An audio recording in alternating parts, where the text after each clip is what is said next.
திமுக ஆட்சியில எப்படி ஒரு பொறுப்பற்ற வகையில திட்டங்களை எல்லாம் தீட்டுறாங்க, மக்களுடைய வரி பணத்தை எவ்வளவு ஊதாரித்தனமாக செலவு செய்கிறார்கள் அப்படிங்கிறதுக்கான ஒரு உதாரணமாக ஒரு செய்தி வந்திருக்கு. காந்திபுரத்தில் ஒரு பொது நூலகம் கட்டியிருக்காங்க.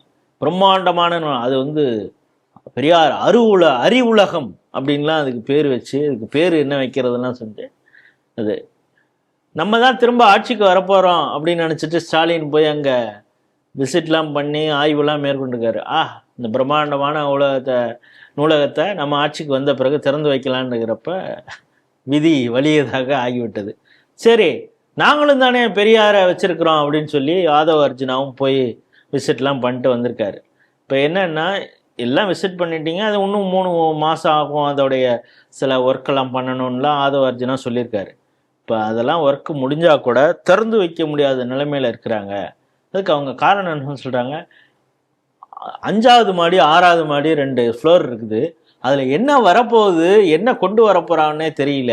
ஆனால் அது ஆராய்ச்சி மையம் மாதிரி வைக்கலான்னு இருந்தாங்க. என்ன ஆராய்ச்சி மையம், அது கடைசியில் முடிவே எடுக்கலை. கலெக்டர் முடிவு எடுப்பாரா, யார் முடிவு எடுப்பாருன்னு தெரியல அப்படின்னு. ஒரு 300 கோடி ரூபாய் ப்ராஜெக்ட் பண்ணி கட்டிய ஒரு கட்டடத்திற்கு 2 ஃப்ளோரில் என்ன செய்ய போகிறோன்னே தெரியாத அளவுக்கு ஒரு திட்டமிடுதல் இருக்கிறதா? இதுதான் இவங்க திராவிடத்துடைய சாதனைன்னு சொன்னாங்களான்னு இப்போ எல்லாரும் கேள்வி கேட்குறாங்க. சார் 300 கோடியை சொல்கிறீங்க, இங்கே 80 கோடி கடலில் ஒரு பேனா வச்சுருந்தாலும் பேனா வச்சுருந்து என்ன பண்ணியிருப்பாங்க? 80 கோடி பேனாவில் பேனாக்குள்ளே அப்படி பேனா இவ்வளோ ஹால் ஸ்டோரியாக வச்சுருப்பாங்களா? நமக்கு அது தெரியாது. அதாவது ஒரு 30 கோடி அதுலேருந்து அடிக்க முடியுமா, இல்லை 300 கோடி இருந்துச்சா ஒரு 40%, ஒரு 120 கோடி அடிக்க முடியுமா? அதாவது ஒரு ப்ராஜெக்ட் போடும் போதே அந்த காசுக்கு எவ்வளவு அடிக்கிறது, அப்போ 2 ஃப்ளோர் போட்டால் இன்னும் எவ்வளோ அடிக்கலாம், அது அப்புறம் பார்த்துக்கலாம்ப்பா. முதல்ல இவ்வளோ போடுப்பா, 6 ஃப்ளோர் போடுப்பா, ஒரு ஃப்ளோருக்கு 50 கோடி ரூபா போடுப்பா.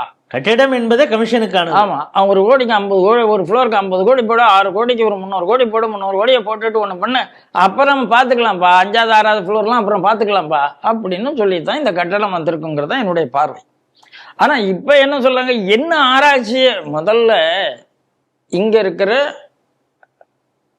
நம்ம சென்னை அண்ணா சென்டினரி லைப்ரரி, அண்ணா சென்டினரி லைப்ரரி எந்த அளவுக்கு இப்போ ப்ராக்டிஸில் இருக்குது அப்படின்னா, நிறைய போகிறாங்க, வைக்கிறாங்க, இருக்குது. ஆனால் ஆரம்பித்த காலத்தில் இருந்த அந்த ஒரு இது இருக்குல்ல, அது இன்னைக்கு அதில் இல்லை.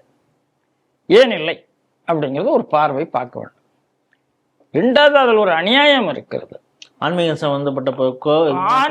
சம்பந்தப்பட்ட புத்தகங்கள் நம்ம லைப்ரரிகள் இப்போ வாங்குவதை நிறுத்திவிட்டன. அதை விட மோசம்னா அதனுடைய ரிலீஸ், நீங்க பணம் கட்டினா கூட அங்க ரிலீஸ் பண்ணக்கூடாது. அண்ணா சென்டினரி லைப்ரரியில் பணம் கட்டினா கூட, இப்போ நான் கந்தபுராணத்தை கொஞ்சம் வித்தியாசமா ஒரு ஆய்வு பண்ணி ஒன்று எழுதியிருக்கேன்னு வச்சுங்க, அந்த புத்தகத்தினுடைய வெளியீடு வைக்கிறேன். நான் திமுகவினுடைய கூலியா இருந்த அவர் பேர் என்ன, ஏதோ ஒன்று சொல்லுவாங்களே, சவம்னு, அவரையே கூப்பிடுறேன்னு வச்சுங்க, சுகி சிவம், அந்த சுகி சிவத்தையே கூப்பிடுறேன்னு வச்சுங்க, அப்ப கூட எனக்கு அனுமதி கிடையாது. ஏனென்றால் அது ஆன்மீக புத்தகம்.